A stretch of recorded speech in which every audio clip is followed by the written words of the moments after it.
पाकिस्तानी सियासत का भी आजकल कुछ पता नहीं चल रहा किधर जा रही है किधर नहीं जा रही। एक दिन ये पीटीआई और पीएमएलएन ऐसे लड़े होते हैं जैसे एक दूसरे की शक्ल भी नहीं देखेंगे, और अगले ही दिन हम देखते हैं कि chief minister Gandapur, CM KP Gandapur मिल रहे हैं शहबाज शरीफ से, प्राइम मिनिस्टर से। इन दोनों पार्टियों का इट कुत्ते का वैर है और अब ये मुलाकात कर रहे हैं। तो आज की इस वीडियो में हम ये जानने की कोशिश करेंगे कि इस मीटिंग के पीछे क्या मकासद थे, क्या चहमगोइयां हो रही हैं और इमरान खान से रिलेटेड क्या बात हुई है, और क्या ऐसी ज़रूरत आन पड़ी थी कि ये दोनों मिल बैठे एक ही कमरे के अंदर। तो हमने देखा कि CM KP chief minister Gandapur ने शहबाज शरीफ से मुलाकात की है, और उस मुलाकात के बाद वो एहसन इकबाल के साथ बाहर आए और उन्होंने कहा कि बड़ी ही पॉजिटिव अंदाज में ये गुफ्तगू हुई है और डिफरेंट मैटर्स पर हमने डिस्कस किया है। इसके साथ ही एहसन इकबाल ने भी बड़े ही अच्छे जुमले अदा किए और उन्होंने कहा कि ऐसी इंगेजमेंट बहुत ज़रूरी है सूबों और वफाक के दरमियान। अब पहला मसला क्या है, इन्होंने क्यों इंगेजमेंट की है? ये डेफिनेटली अगर कोई भी रियासत है तो उसकी जितनी भी छोटी रियासतें या सूबे होते हैं, जो फेडरल जो आपका मेन इकाई होती है, जो सेंट्रल गवर्नमेंट होती है, उसको सबसे इंगेज करना पड़ता है, अदरवाइज़ मुल्क के हालात फिर सही नहीं चल पाते। अब आप देखें केपी एक अहम सूबा है, फ्रंटियर आपका अफ़गानिस्तान के साथ, ये एक ऐसी जगह है अगर यहाँ पर इंस्टेबिलिटी आ जाती है तो बहुत बड़े मसले क्रिएट हो जाते हैं। तो लॉ एंड ऑर्डर का मसला है, ब्यूरोक्रेसी का मसला है, तैनातियों का मसला है, और भी बड़े मसाइल हैं, फिर पैसों का मसला है, रेवेन्यू का मसला है।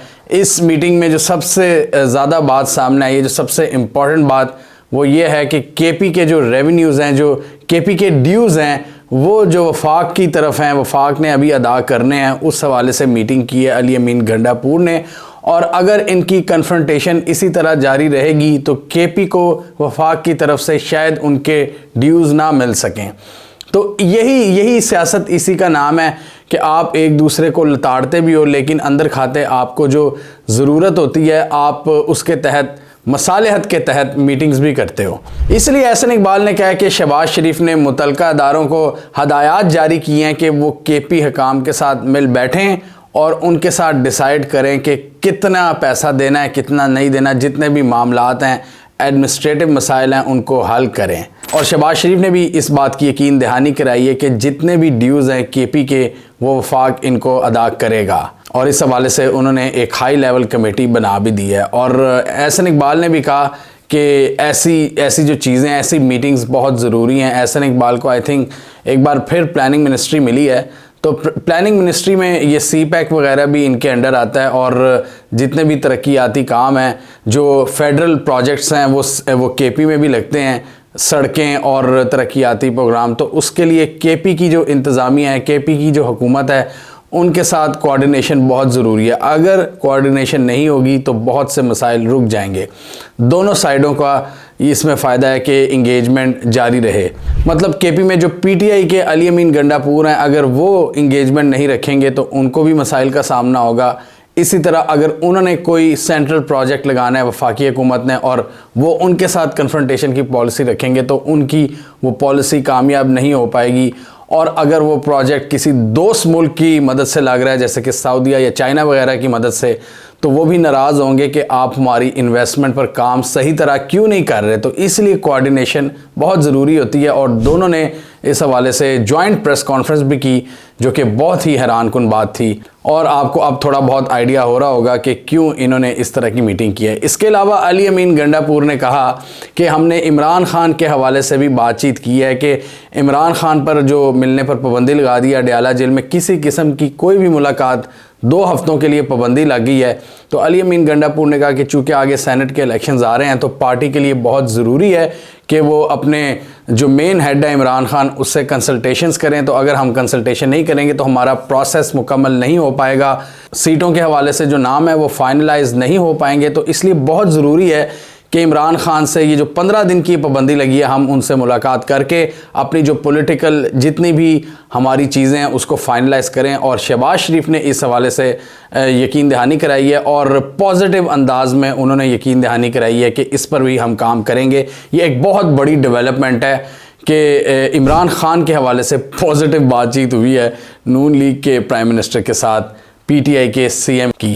और इस हवाले से जो अताउल्लाह ताड़र हैं, जो इस वक्त सेंटर में आपके इंफॉर्मेशन मिनिस्टर बन चुके हैं, हैरत अंगेज़ तौर पर उन्होंने भी इस मुलाकात को पॉजिटिव करार दिया है और उन्होंने कहा है कि ऐसी मुलाकातें होनी चाहिए, ये मुल्क को पॉजिटिव डायरेक्शन की तरफ ले जाएंगी। और अगर आपका पॉलिटिकल डेडलॉक बरकरार रहता है तो पॉलिटिकल अनसर्टेनिटी की वजह से इकॉनमी भी दुरुस्त सिमत में नहीं जा सकती।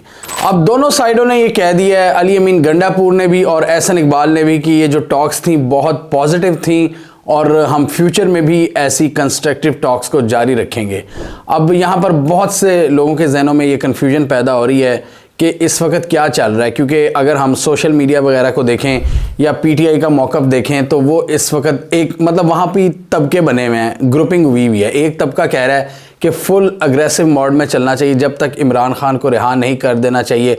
एक तरफ हम लॉन्ग मार्च की बातें भी सुन रहे हैं, एक तरफ धरने की बातें सुन रहे हैं कि पीटीआई में इस तरह की होनी चाहिए बातें। फिर कुछ इमरान खान को मारने वाली बातें हो रही हैं। इमरान खान की अगर बहन की हम बात सुने, लीमा खान की, तो वो भी कुछ ऐसी बातें कर रही थी कि बहुत ही ख़तरनाक चीज़ें होने जा रही हैं। और दूसरी तरफ अब एकदम हमने देखा कि अली अमीन गंडापुर की मुलाकात शहबाज शरीफ के साथ, जबकि एक दिन पहले हम देख रहे थे कि अली अमीन गंडापुर की नाअहली के लिए भी एक रेफरेंस दायर हो चुका है, यानी अगर वो बाज ना आए तो उनको भी डिस्क्वालीफाई किया जा सकता है। तो आप इसको इस तनाजुर में भी देख सकते हैं कि अली अमीन गंडापुर शायद इसलिए थोड़ा सॉफ्ट हुए हैं कि उन पर एक बार फिर नाअहली की तलवार लटक रही है। और इसके अलावा डेफिनेटली जो क्लोज़ कोऑर्डिनेशन होती है वफाक के साथ सूबों की, उसको भी जारी रखना बहुत ज़रूरी है, वरना बहुत से काम नहीं हो सकते। ब्यूरोक्रेसी है, आपके तबादले हैं, लॉ एंड ऑर्डर की सिचुएशन है, आपने जो लॉ इन्फोर्समेंट एजेंसीज़ के साथ मिलकर चलना पड़ता है किसी भी सीएम को। जब तक आप मतलब आप सिस्टम का हिस्सा हैं तो डेफिनेटली अब वो अगर सिस्टम का पार्ट बन गए हैं, पाकिस्तान की फेडरेशन का पार्ट बन गए हैं, तो इंगेजमेंट तो बहुत ज़रूरी है। और तीसरी मीटिंग का ऑब्वियसली पर्पज़ ये था कि इमरान खान के हवाले से बातचीत की जाए, कि कुछ कंसेशंस दी जाए, कम से कम मिलने की इजाज़त दी जाए। ये सेनेट इलेक्शंस के दौरान कंसल्टेशंस इमरान खान के साथ बहुत ज़रूरी हैं पीटीआई की। अब ये जो हॉकिश एलिमेंट्स हैं जो कहते हैं कि कोई बात नहीं होनी चाहिए, बिल्कुल अब उनमें काफ़ी ज़्यादा एक कन्फ्यूजन फैल गई है कि ये क्या हो रहा है। और मैं यही देख रहा हूँ कि मतलब सोशल मीडिया वगैरह में पीटीआई के बहुत से कारकुन इस वक्त बहुत जज्बाती हुए हैं। मतलब कोई भी अगर मफाहमत की या स्मूथ चलने की बात करता है तो उसको अटैक किया जाता है। तो इस वक्त अली अमीन गंडापुर को भी काफ़ी अतराफ़ से तनकीद का सामना है कि वो क्यों शहबाज शरीफ से मिले हैं और क्यों उन्होंने इनको पॉजिटिव डिस्कशन करार दिया है। क्योंकि बहुत सा तबका ऐसा भी है जो कि अग्रेशन की डिमांड कर रहा है कि आप लॉन्ग मार्च निकालो, इमरान खान को रिहा होने दो। फिर ऐसी भी बात आई, हमने देखा कि पीटीआई शायद ख़त लिख रही है यूरोपीय यूनियन को कि पाकिस्तान का जो जीएसपी प्लस स्टेटस है उसको रिव्यू किया जाए। अब जीएसपी प्लस स्टेटस हमने कई वीडियोस में डिस्कस किया हुआ है। यूरोपीय यूनियन ये गरीब मुल्कों को प्रेफरेंशियल एक स्टेटस देता है जिसमें आपके टैरिफ्स और ड्यूटीज़ कम होती हैं। हमारी जो मसनूआत हैं, हमारी जो अपैरल और क्लोथिंग की और जो कपड़ा हम बेचते हैं, जो कपड़े यूरोपीय यूनियन की मंडियों में, तो उनमें बहुत कम उसमें आपको टैरिफ्स और ड्यूटीज़ देनी पड़ती हैं। वो एक प्रेफरेंशियल स्टेटस उन्होंने बांग्लादेश वगैरह को दिया हुआ है। लेकिन उसके बदले वो कहते हैं कि आपने अपनी ह्यूमन राइट्स, जमहूरी इक़दार और जो चाइल्ड लेबर वगैरह जैसी पॉलिसीज़ हैं उनको बरकरार रखना है। ये ना हो कि आप यहाँ बच्चों से काम करा रहे हैं या आपके मुल्क में ह्यूमन राइट्स का बहुत बुरा ट्रैक रिकॉर्ड है। अगर ये होगा तो फिर हम आपका जीएसपी प्लस स्टेटस ख़त्म कर देंगे। तो अभी अताउल्लाह तारर ने यह भी इल्ज़ाम लगाया इमरान खान पर कि इमरान खान ने ये ख़त लिखा है यूरोपीय यूनियन को कि वो जीएसपी प्लस स्टेटस पाकिस्तान का उसको रिव्यू करें, देखें कि पाकिस्तान का ह्यूमन राइट ट्रैक रिकॉर्ड कैसा है। तो इस हवाले से पीटीआई ने फ़िलहाल तो तरदीद की है कि हमने ऐसा कोई ख़त नहीं लिखा। लेकिन हाँ, पीटीआई ने एक ख़त आईएमएफ को ज़रूर लिखा था कि आप इनको पैसे देने से पहले, पाकिस्तान की सरकार को पैसे देने से पहले इलेक्शंस का रिव्यू एक बार ज़रूर कर लें कि आया वो साफ शफाफ थे भी या नहीं। क्योंकि जितने भी ग्लोबल फाइनेंशियल या ग्लोबल जितनी भी एंटिटीज़ हैं वो यही डिमांड करती हैं, ये स्पेशली वेस्टर्न कैंप, कि जी आपके मुल्क में जमहूरियत होनी चाहिए, ह्यूमन राइट्स, फ्री स्पीच होनी चाहिए, चाइल्ड लेबर के हवाले से कुछ गलत नहीं होना चाहिए। तो इमरान खान ने IMF लेटर में यही लिखा था कि अगर आप इसको रिव्यू किए बगैर देंगे तो ये जो IMF का ये जो पैकेज है ये मज़ीद बोझ डालेगा पाकिस्तान की आवाम पर, तो इसलिए पहले आप देख लें कि धांधली हुई है कि नहीं।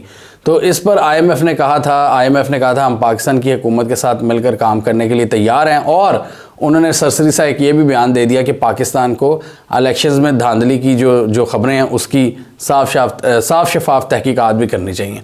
US की तरफ से भी एक बड़ा हल्का सा स्टेटमेंट आया था कि जी हाँ, हम पाकिस्तान के साथ मिलकर काम करने को तैयार हैं, लेकिन जितने भी मसले मसाइल सामने आ रहे हैं पाकिस्तान उनको भी रिजॉल्व करे, तहकीकात करे जुडिशरी में, और जितने भी कानून नाफिज करने वाले इदारे हैं उनके थ्रू इस मामलात को क्लियर करे कि आया धांधली हुई है कि नहीं। तो ये हम क्लियरली देख रहे हैं कि एक तरफ एक हॉकिश मतलब दोनों साइडों पे एक अप्रोच रहती है कि एक तो कहती है कि जी तुम दो कि जी हमने कोई बातचीत करनी नहीं, हमने सिर्फ लड़ाई करनी है, और दूसरी अप्रोच होती है वो ये कहती है कि भाई मफाहमत के बगैर चीज़ें आगे नहीं चल सकती। अगर आप बातचीत ही नहीं करोगे, मतलब अपने मुल्क के ही लोग हैं ना, तो आप मतलब क्या इसका फिर आउटकम निकलेगा। अगर आप कांस्टेंट एक लड़ाई की कैफियत में रहेंगे, अगर आप हर वक्त कन्फ्रंटेशन की पॉलिसीज़ को लेकर चलेंगे, तो फिर इसका आउटकम क्या निकलेगा।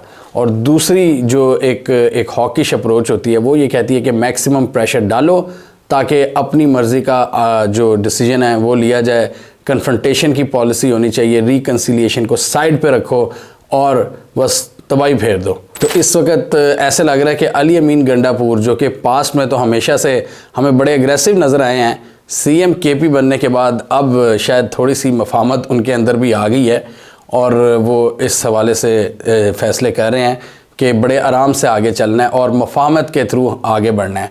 और शहबाज शरीफ का इस हवाले से यही नैरेटिव है कि हम सबको साथ लेकर चलना चाहते हैं, चाहे वो PTI क्यों ना हो। अब जहां एक तरफ सोशल मीडिया पर ये खबरें गर्दिश कर रही हैं कि इमरान खान के ख़िलाफ़ बहुत कोई अग्रेसिव एक्शन लेने वाली है ये सरकार, और दूसरी तरफ हम देख रहे हैं कि अली अमीन गंडापुर बात कर रहे हैं इमरान खान के ही हवाले से कि मिलने दिया जाए, ये जो 15 दिन की पाबंदी भी लगाई है। आप इस पूरे मामले को कैसे देख रहे हैं, आप इस इंगेजमेंट को कैसे देख रहे हैं? क्या आपके ख़्याल में कोई इस तरह की कोई सेटलमेंट आपको नज़र आ रही है ये PTI और सिस्टम के दरमियान जो एक कन्फ्रंटेशन की कैफियत थी? क्या ये जो मीटिंग है अली अमीन गंडापुर और शहबाज शरीफ के दरमियान, क्या आप कोई बर्फ़ पिघलती हुई देख रहे हैं, या आपके हिसाब से ये सिर्फ एक एपिसोड ही है? इमरान खान के ख़िलाफ़ जितने भी प्लान्स हैं वो एग्जीक्यूट होकर ही रहेंगे। कमेंट कीजिए। इसके अलावा हमारा YouTube चैनल सब्सक्राइब कर लें, साथ ही वो बेल आइकॉन भी दबा लें ताकि वो स्टोरीज़ दुनिया भर से पाकिस्तान से जिनकी मेन स्ट्रीम मीडिया पर प्रॉपर कवरेज नहीं होती, हमारे प्लेटफॉर्म के थ्रू आप तक टाइम पर पहुंच जाएं।